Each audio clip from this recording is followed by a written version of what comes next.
Hello everyone, welcome to this video. In this video, I'll be reacting to one of the early uploads from my YouTube channel, the game Theorists. I'm a huge fan of their work and I hope that you will appreciate their video as well. This video came out in 2015, so I think it's around 6 years ago. Let's start. Hey, have you seen the first episode of my brand new show Deadlock yet? Think video game debates on steroids. It was very educational, by the way. You should check it out. Click this annotation or the link in the description to check it out. I'll link to it at the end of the video too. Early response has been good, so I think you're gonna like what you see. Yes, I like what I saw.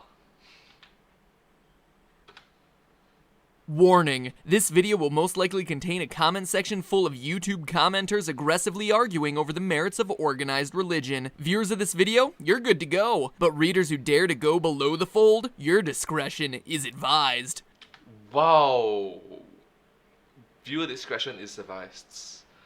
Wow, that means that this video is going to touch on some sensitive topics. Let's go.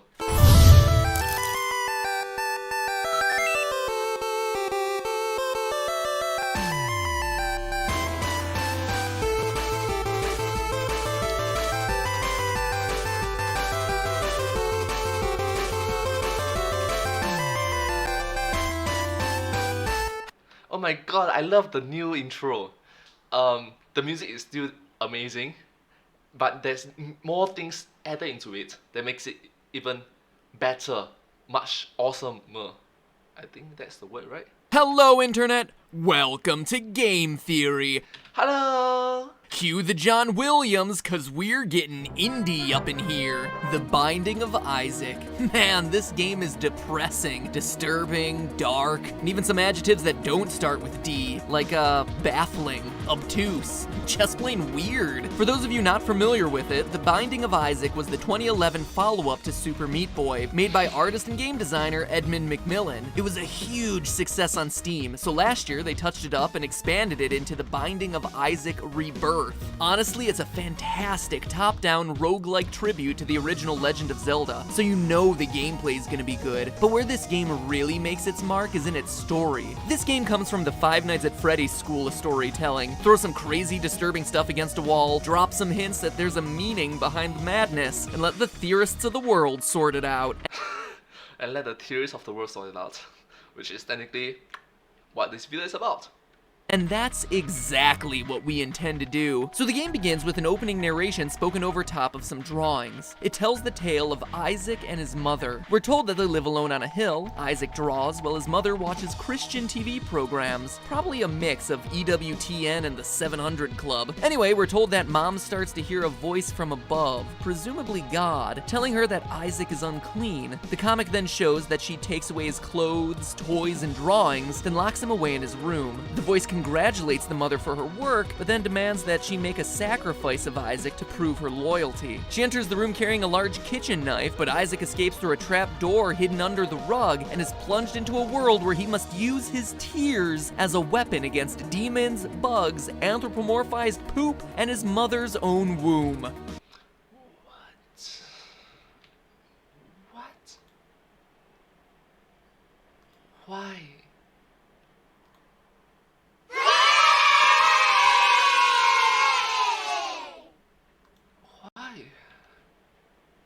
Yeah, indie games, ladies and gentlemen. Oh, and I should probably mention that there are 16 endings, most of which feature Isaac opening a chest to find some new horrific item, and all in some way hinting at some greater meaning. But what is it? Well, that's why we're here today and why you've requested an episode on this game so much. So grab your Bibles and knives, cause we're diving into the depths and the cathedral, chest, catacombs, and womb to figure out what this game is really all about. And quick spoiler warning, we're talking about the game's various endings. Though, let's be honest, this stuff is so complex and open to interpretation anyway, it's not like I'm actually spoiling anything for you, just deepening your appreciation of it. So, you're welcome, Internet. Now, You're welcome, Internet.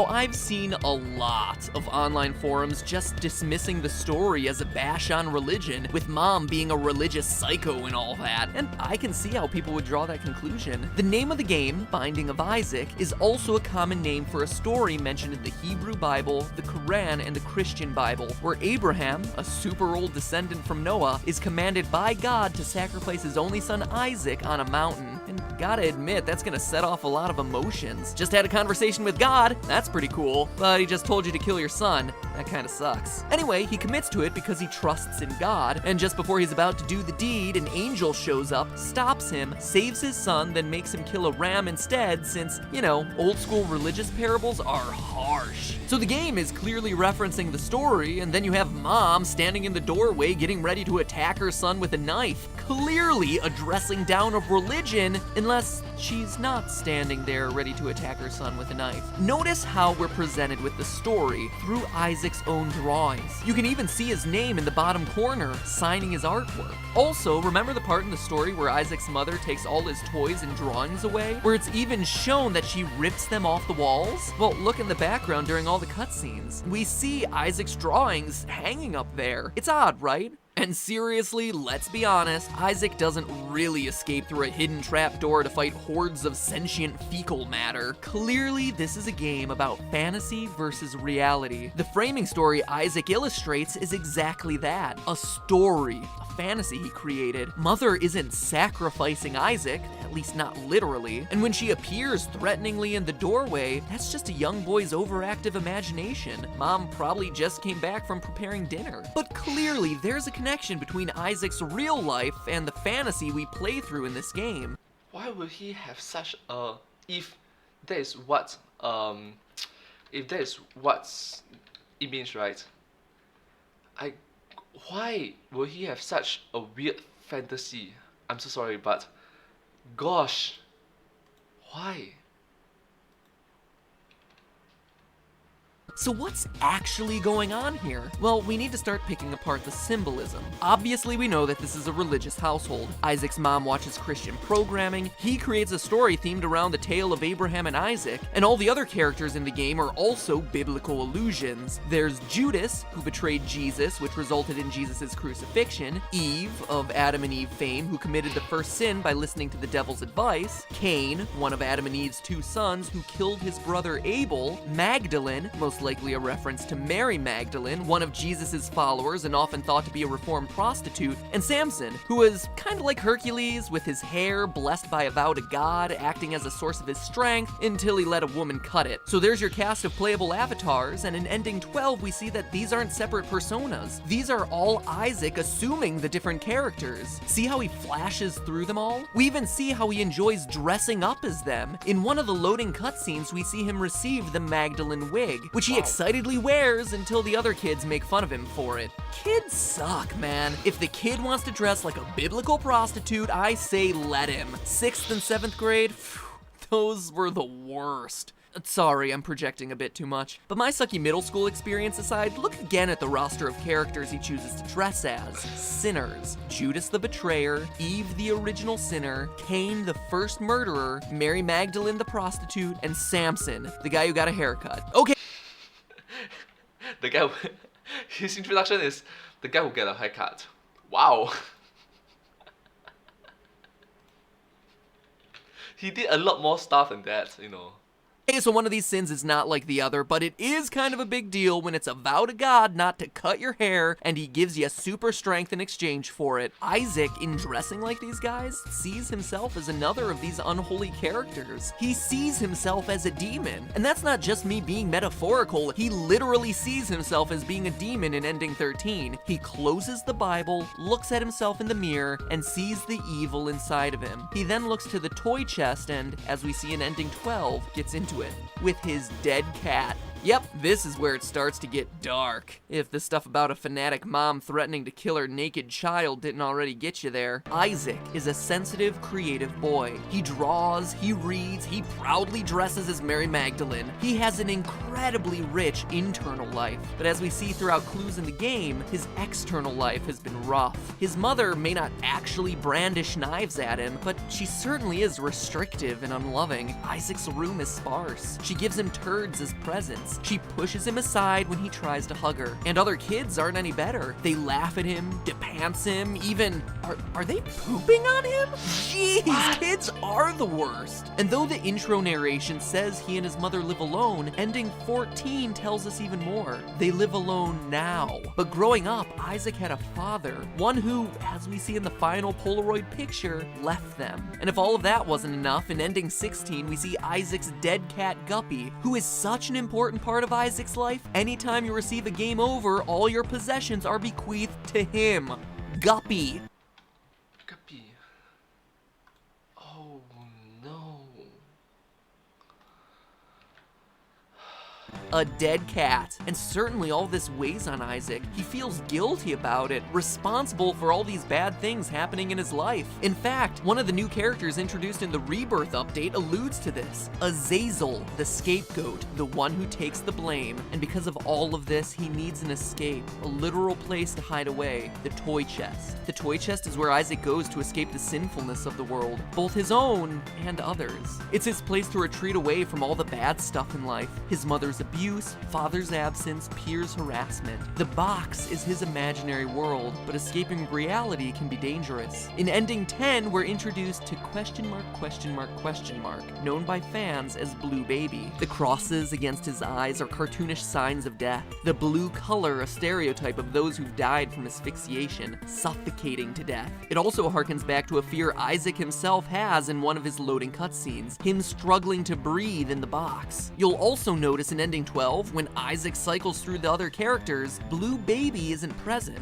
That's because the characters he flashes through are the ones he plays as in his fantasy world. Blue Baby isn't just some other imaginary character or costume. It's really a dead Isaac in the chest. A truth he can't come to terms with. This may be getting personal, but... He died? Have you ever thought about death? Do you get a cold, nauseous feeling that your mind and body can't comprehend? The mind just rejects the thought outright. That's how I feel, at least. And clearly that's what Isaac feels as he confronts Blue Baby. Unlike his response to anything else in the game, his reaction has him literally spiraling, taken aback. That's also why Blue Baby's true name is question mark. Isaac can't comprehend the true nature of Blue Baby. Isaac can't comprehend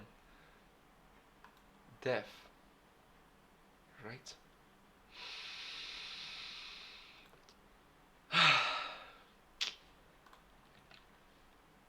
Of death.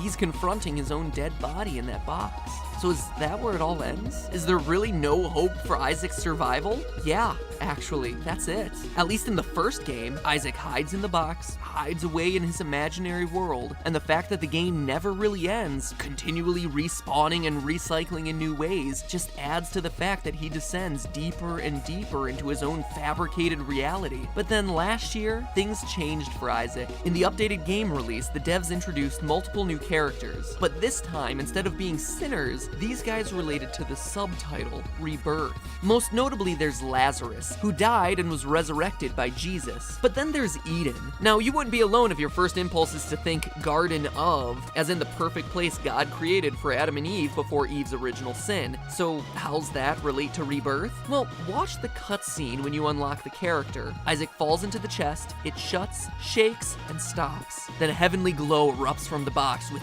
Eden rising out. Now you can imagine where I'm going with this. As tragic as it is, Isaac dies in the chest. He gets locked in, struggles, and dies, only to be reborn as an angelic, supernatural Eden, as evidenced by the glowing eyes, ability to float, and white hair. Even the different hairstyles he cycles through provides more evidence. He's being reborn in different shapes. Yes, he's still dead. But at the very least, he's found new life in the sinless paradise of Eden. But that's not all. If you manage to make it all the way to ending 15 and 16, there's a new outcome. Wait, why is there so many different endings?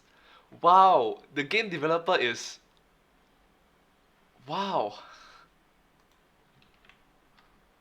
One with a little more hope. To reach ending 15, Isaac must fight the Lamb, a twisted demon with an inverted cross on its forehead. In Christianity, the Lamb is usually the name given to Jesus Christ, whose depiction is slightly different than it is in this game. But think about it from Isaac's perspective. He's created an imaginary world where God tells his mother to kill him. Clearly, he doesn't have the most positive outlook on these things, so it would make sense that he, as a character, would envision Christ as an evil demon. But then the game goes one step further. To reach the final boss, Isaac must kill angels to receive pieces of a key. This unlocks the beautiful golden door to Mega Satan. If that isn't a video game boss name, I don't know what is. It's not normal Satan, it's Mega Satan! Defeat Mega Satan and that's it. The cycle stops. There's nothing else to do. Isaac's fantasy world has reached its darkest limits. And this is reflected in the endings. Ending 16, the hardest to reach in the game, has Isaac in his chest, switching between his human self and his demon self, finally ending on him as a demon, and he smiles. Let me emphasize how important that moment is. This is a game in which Isaac is crying the whole time, attacking enemies with his projectile tears, and yet when he embraces being a demon, he smiles. What's this mean? Well, quite simply, he's come to terms with himself. He accepts that he's sinful. He moves beyond the religious guilt he's been brought up with. He no longer needs his imaginary world. And this ties in with ending 15. It features Mother standing outside with a missing poster for Isaac. He's run away. After coming to terms with who he is, both the good and the bad, Isaac finally has the strength to leave his box, his imaginary world, and the abusive household he's been living in. No longer trapped by the guilt of sin, he finds his own path. As the title says, Isaac has been reborn. In Indie Game The Movie, which is in large part about Edmund Macmillan, he explains how every single game has been an expression of his personal life, especially his childhood. In an interview with Eurogamer from around the time The Binding of Isaac was released, Macmillan explains that his family consisted of alcoholics and drug addicts who became born-again Christians. Being confronted by this extreme level of faith caused him problems, leading him to constantly feel guilty and develop a desire to fight back, acting out against it. And look at him now, one of the indie world's most successful game creators. He fought to escape his box, and just like Isaac, he too found a way to escape. But hey, that's just a Sorry sir, do you have a moment to hear about theory. A game theory. Thanks for watching. Welcome back to the Super Amazing End Card Tournament! Super Amazing End Card Tournament? Where last time, 5% more of you want to be totally OP in your video games, compared to having a game that is super realistic. Only 5%, huh? That's actually a lot closer than I would have expected. This week, in honor of the Binding of Isaac, I want to know about indie games. Do you prefer the more experimental, creative, off-the-wall world of the indie game scene? Or are you a AAA console diehard? Papers, Please, or Paper Mario? Limbo, or Last of Us? Click on one to choose and get taken to the channel page, where the only logical course of action from there is to subscribe, and then checking out the first episode of Deadlock, or some other video that you haven't watched yet. So go for it, Connect 4. Now if you'll excuse me, I need to go cry in the tub for an hour. Indie games are depressing to talk about, man. Wow, he actually made reference to The Last of Us. Back then, Last of Us was awesome. Until Last of Us 2 came out.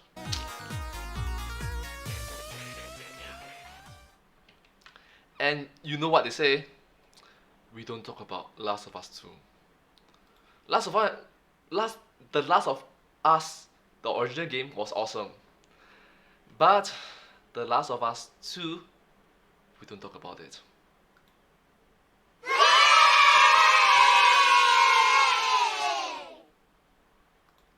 Alright, thank you so much for watching this video. If you do like this video, please consider to like, share, and subscribe to my channel, and comment down below if you have anything to share with us. The video that I just reacted to was the YouTube channel Game Theorists. They are amazing individuals, and I hope that you will subscribe to them. Just show support, just show appreciation. Their works are amazing. And having said that, but hey, That's just a theory. A game theory. Thanks for watching.